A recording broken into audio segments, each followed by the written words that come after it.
తల తల మిలమిల మెరుపులు మెరిసి తల తల మిలమిల మెరుపులు మెరిసి హోరున జోరున వర్షం కురిసి హోరున జోరున వర్షం కురిసి వీధుల్లో కాల్వలు కట్టాయి కాల్వల నిండా నీళ్ళొచ్చాయి వీధుల్లో కాల్వలు కట్టాయి కాల్వల నిండా నీళ్ళొచ్చాయి.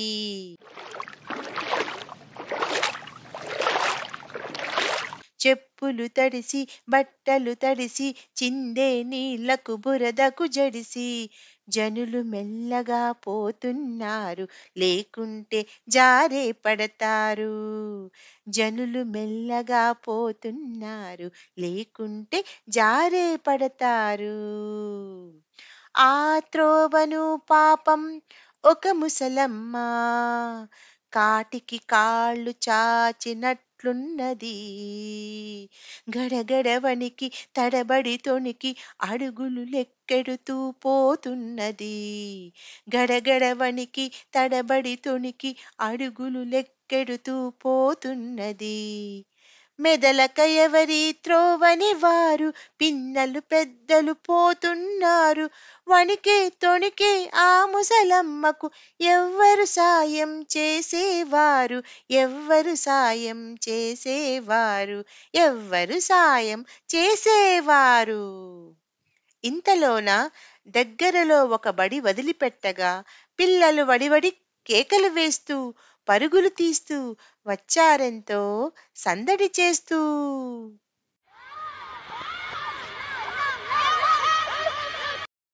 కిలకిలలాడే ఆడే పాడే బాలుర అడుగులు ఆనవు భూమిని వారు అసలు చూచారో లేదో గడగడ వణికే ముదసలి ఆమెను. కాని వారిలో ఒక్క బాలుడా ముదసలి అవ్వను చూచి జాలిగొని చేయి పట్టుకొని పోయాడామెను విడిచి వచ్చినాడామె భవనమున.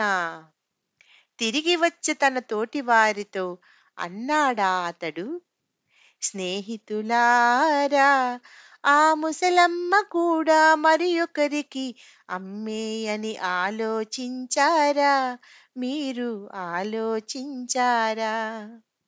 మరి మాయమ్మ కూడా ముదసలి అయి నే దూరానెచటో ఉన్నప్పుడు అవసరమందు ఆదుకొని దయతో సాయం చేయొద్దా మరి ఒక్కడు?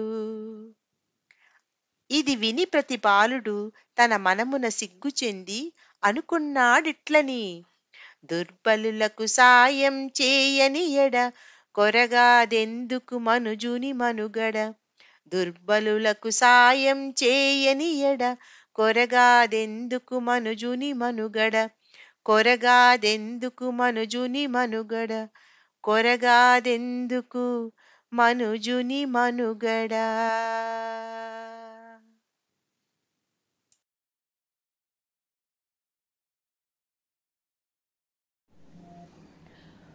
ఒకరోజు జోరున వాన కురుస్తోంది. నేలంతా బురదగా మారింది. ఆ జోరు వానలో ఒక ముసలమ్మ గడగడా వణుకుతూ నడుస్తోంది. ఆమె అడుగులు తడబడుతున్నాయి. ఆమెను ఎవరూ పట్టించుకోవడం లేదు. ఆ సమయంలో బడి విడిచిపెట్టారు. పిల్లలు సందడి చేస్తూ బయటికి వచ్చారు. ఆనందంగా గెంతులు వేస్తూ వెళ్తున్నారు. ముసలమ్మను చూసిన ఒక పిల్లవాడు నేరుగా ఆమె వద్దకు వెళ్ళాడు. చెయ్యి పట్టుకుని రోడ్డు దాటించాడు. ఆమెను వాళ్ళ ఇంటి దగ్గర దిగబెట్టి వచ్చాడు. అప్పుడు ఆ ముసలమ్మ ఆ పిల్లవాడిని దీవించింది. ఆ పిల్లవాడు తన స్నేహితుల దగ్గరికి తిరిగి వచ్చాడు.